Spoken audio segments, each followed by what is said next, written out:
So you're effectively under house arrest. Could you just describe for our viewers what life is like for you? Well, life these days is the only time I go out of my house is when I have to go to make a court appearance.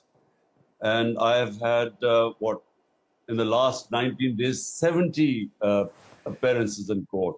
I mean, in different courts. So sometimes about 10 in a day.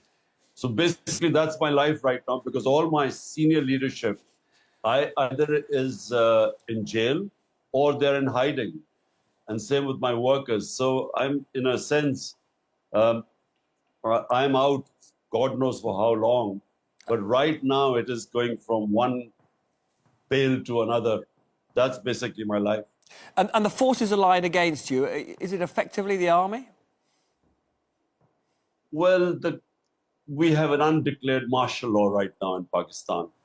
The army, the military establishment is running the show. And to what extent do you regret, when you were leader, not weakening their power? Look, the army has ruled Pakistan directly or indirectly for 75 years. So, for me to have come in and thinking that I can, get rid of the army from the from governance scene is really not possible. So, but I had to work with them, and that's the only way to do it because it's the only entrenched, organized institution in the country. So when the whole governance structure is, the other institutions are weak. By the way, I succeeded for 3 years. I mean, I managed to work with the army and actually managed to get most of my economic agenda done. I mean, we did quite well considering the COVID-19 2 years. The whole world suffered from that, and we navigated through that. And then our economy was growing in the last 2 years of my government, the best in 17 years. So actually, I managed, quite well at the time. I mean, I think the perception from their side, though, was that you were turning against them. I mean, do you regret that? Because they obviously, I mean, they forced you out, and it does look from where we sit. Well, tell me, is there a way back for you? Well, firstly, look, the army means army chief. So every army chief comes in, he brings in his own policies, his own ideology, or what his own point of view. So army is not a democratic institution, which which has a policy made by consensus. So I worked quite well with the army chief, except at the end. And really, it wasn't me, it was the army chief who somehow decided that, he needed to replace me with someone else. But the reason behind it wasn't me doing something wrong, was because he wanted an extension. Right. And he had already made a deal with the guy who's the current prime minister that he was going to give him an extension. So that really was the conspiracy why I was removed, not because of our performance. And it was the first government, removed, not because of corruption. So it was really because his personal interest to get an extension. I mean, normally in these sorts of circumstances, you'd expect Western leaders to be standing up and saying it's a travesty that, an elected politician has been effectively thrown in jail. I mean, my working assumption is the reason they're not doing that is because you did that deal with Putin shortly before the invasion of Ukraine. Do you regret getting close to Putin? Look, the trip to Russia was organized by a foreign office, and all the stakeholders were, the military wanted hardware from Russia. The country wanted cheap oil from Russia because as the commodity super cycle following COVID-19, our people were going below the poverty line because of the inflation. So we wanted cheaper oil, and then we wanted to import 2 million tons of wheat. So the trip was organized months before.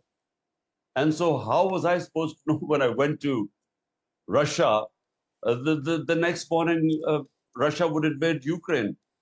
It was bad timing, but I wasn't supposed to know that. But it wasn't, my policy, foreign policy was straightforward. It should be non-aligned. We shouldn't be part of blocs like Pakistan was part of the Western Bloc in the Cold War era, and that meant the whole of Central Asia and other countries were out of bound, whereas India was non-aligned. Yeah, And just even to today, India is be clear, with you Russia remain, and- but just to be remain, you are committed to a non-aligned policy then. Yes, I mean, my point is, we participated in two conflicts. One was the Afghan Jihad, when we were part of the Western Bloc against the Soviet Union, and it was launched from Pakistan. It left us with severe consequences. Secondly, participated in the war on terror 10 years later, and 80,000 Pakistanis died, plus $100 billion lost to the economy. So my point is that our top priority of our government should be the 100 million Pakistanis vulnerable just above or below the poverty line. And you can't care about your people if you become part of a conflict. So, that's what was my philosophy. No, I get that. So, I mean, broadly, you're not surprised that the West isn't supporting you personally? I don't really need support from other countries. But all I expect from other countries, especially the Western countries, who talk about the Western values, about democracy, about rule of law, about against human rights violations, custodial torture, and so on. All I want is that they should be consistent about these things. They should not come out just because when they want to, beat up China on Hong Kong or Uyghurs or Russia. It should be consistent. Yeah. Now, Pakistan's democracy is being wound up. It's being dismantled. And it should not be about me. It should be the fact that a country of 250 million people, if the democracy is wound out, rule of law is gone, 10,000 of my people in jails, facing custodial torture, all democratic institutions falling apart under this, basically a martial law, undeclared martial law. I think they should speak out against that, because it's not me, it's 250 million people in this country. No, I understand exactly what you're saying. When you were shot, it was shocking international news. Did you expect to die? Well, if you mean my life is in danger, yes. Why is my life in danger? Because of the popularity of my party. Since we've been ousted, out of 37 by-elections, my party has swept 30. So all opinion polls now say this is the election year, that my party will win the elections. And all those who are threatened from me coming into power, which is people sitting in the government, they were the ones responsible for the first assassination attempt on the 3rd of November. Then there was another attempt on the 18th of March this year, which I was very lucky to survive. So if you are saying my life is in danger, yes, because for the same reason that they are the ones who do not want my party to succeed in the elections and are threatened, they are still in power. Could you leave the country? Nowhere.